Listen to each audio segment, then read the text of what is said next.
Hi, everyone. Thank you for tuning in. This is Real Talk with Coach Sherry.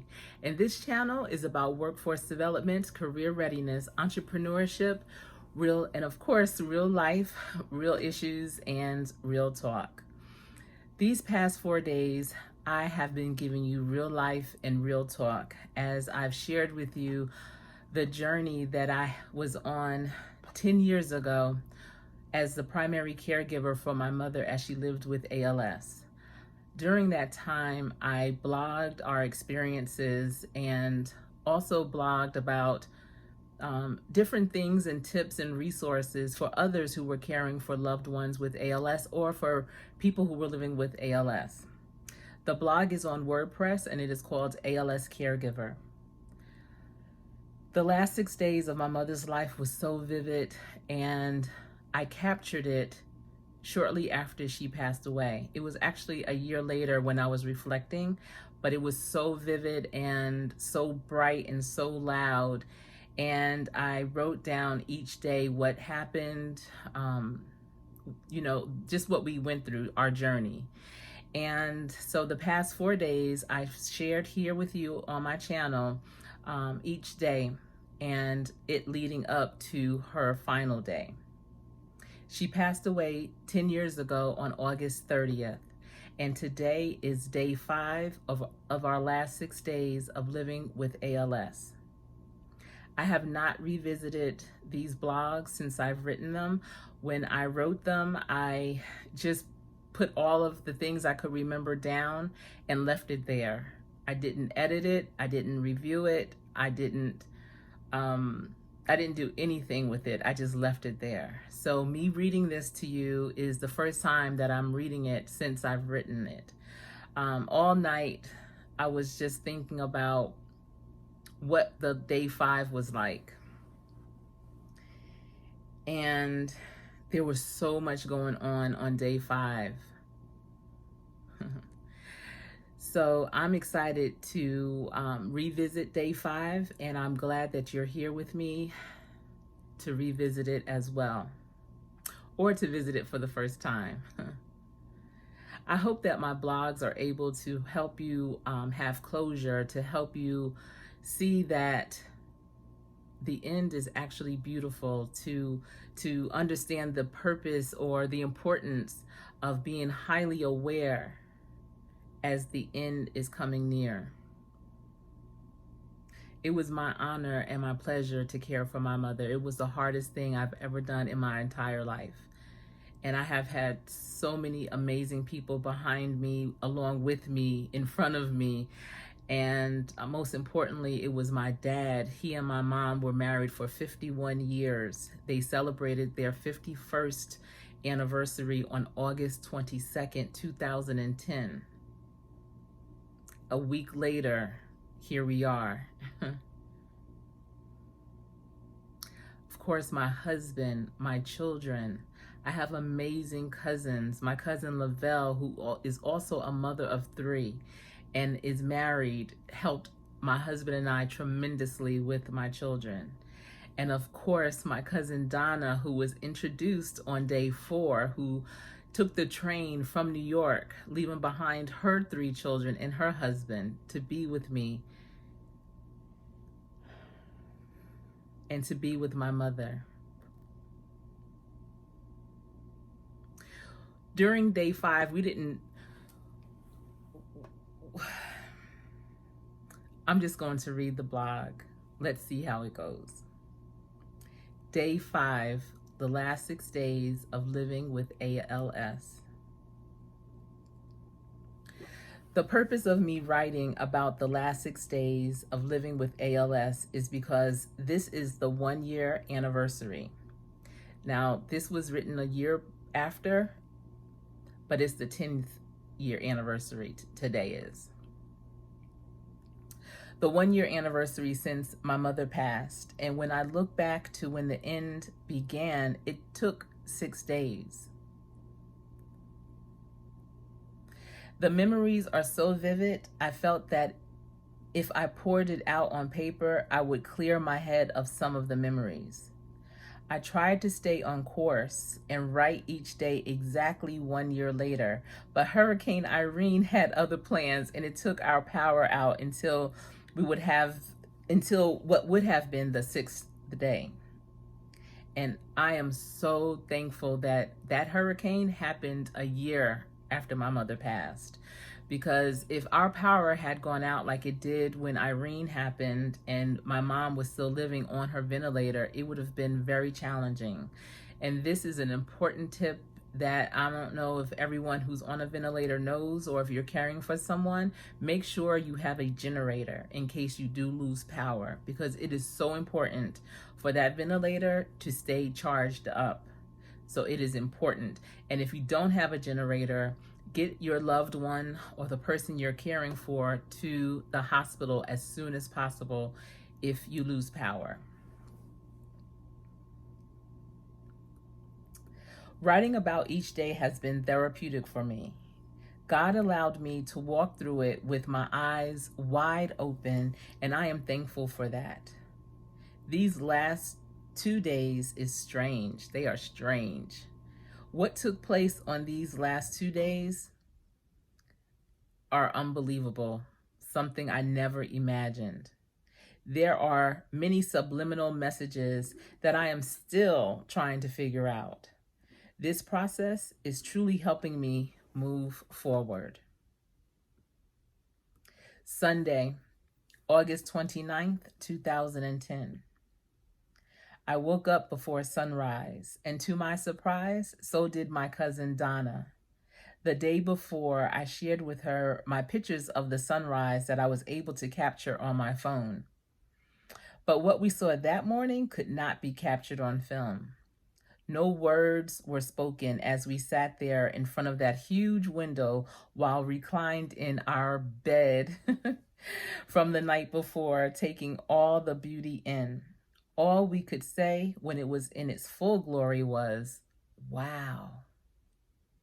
My mother had remained as she was the night before. No change in her vitals or demeanor. Because of our decision on Friday, the doctors didn't come by as much. The nurses maintained her and kept her comfortable. She was on autopilot. It was Sunday, and I was expecting lots of visitors and was hopeful that 2 of them would be my brothers.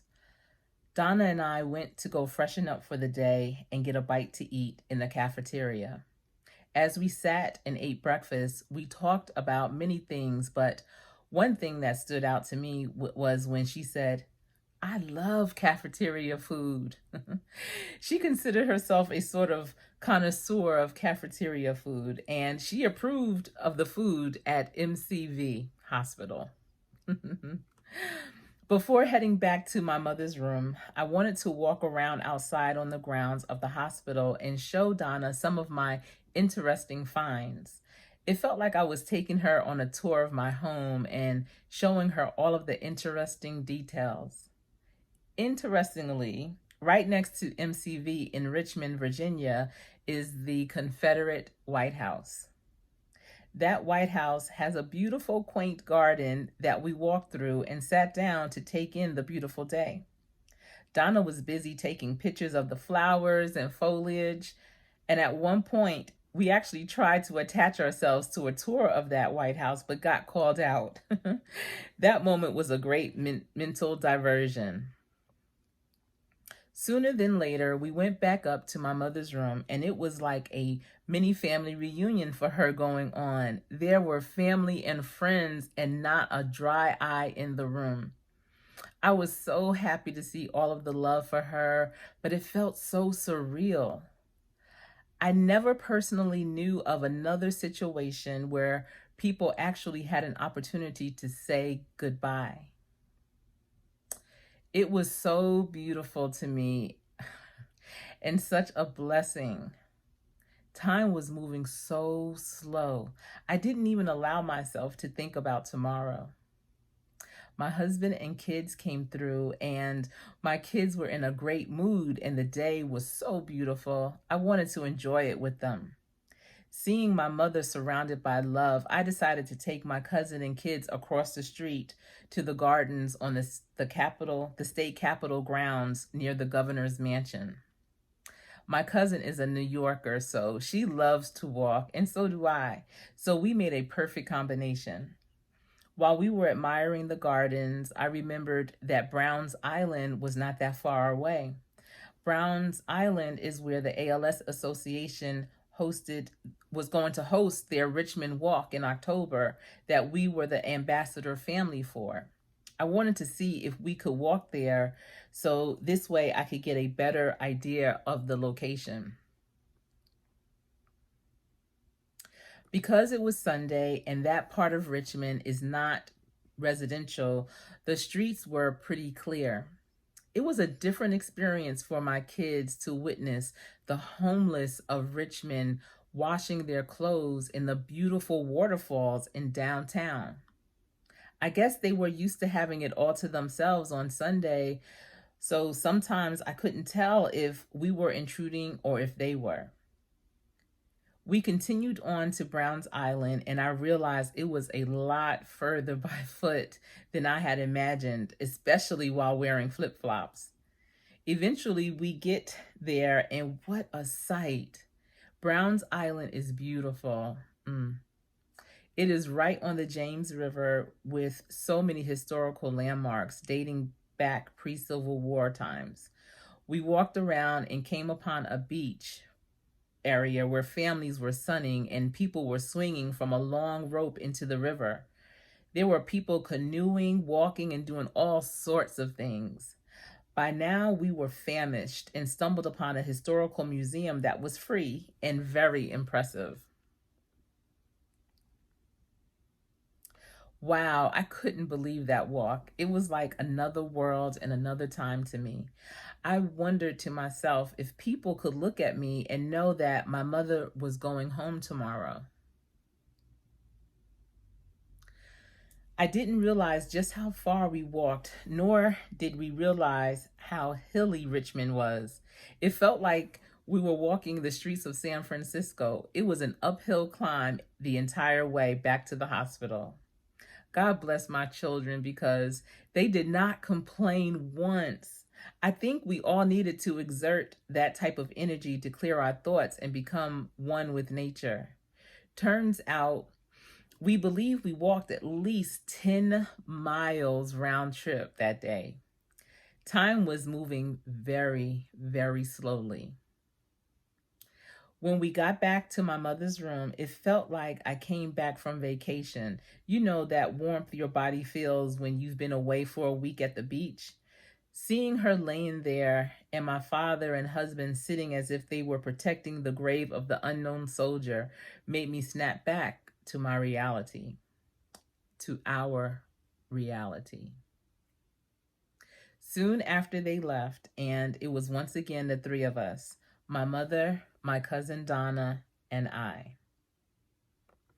During the day, I had received a text from one of my sorority sisters, one of my line sisters, saying she was coming to the hospital that day to see my mother. Knowing her, I knew that she wasn't going to come until very late. She is a flight attendant and was in Denver. She lives in Maryland and was flying into DC, then driving to Richmond. As we started to settle down, my cousin and I were feeling the effects of our day's walk. Donna asked, "Do you think Tanika will still come?" I told her, "Absolutely." I know my line sister. When she says she's coming, she's coming. I knew it would be late, so I just prepared my mind for it. The night was moving in, and we were becoming more settled when around 11 p.m. I get a text saying, "Which parking lot should I go to? I'm downstairs." It was Tanika.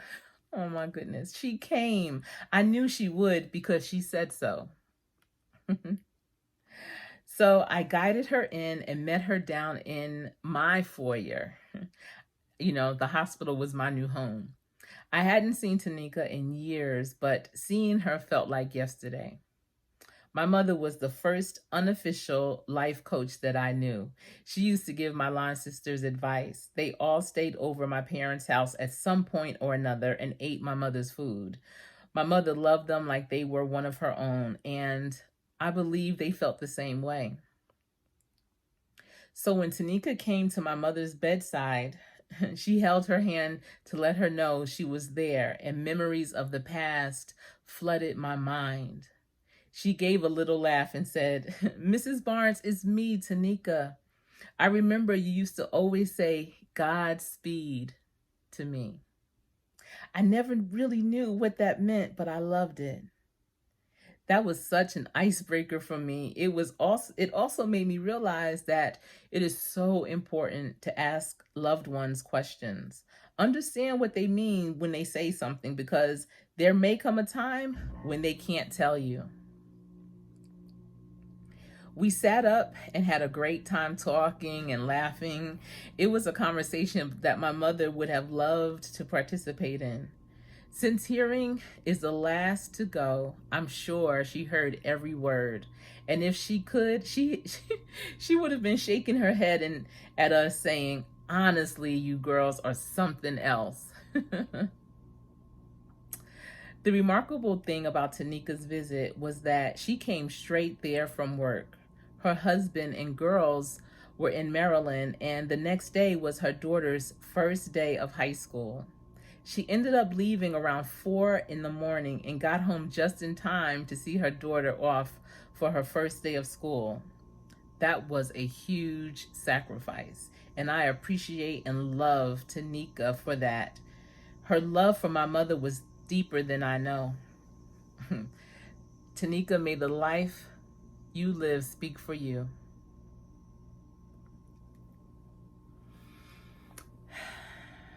That was the end of our day 5 of our last 6 days of living with ALS. Thank you so much for tuning in. This has been Real Talk with Coach Sherry.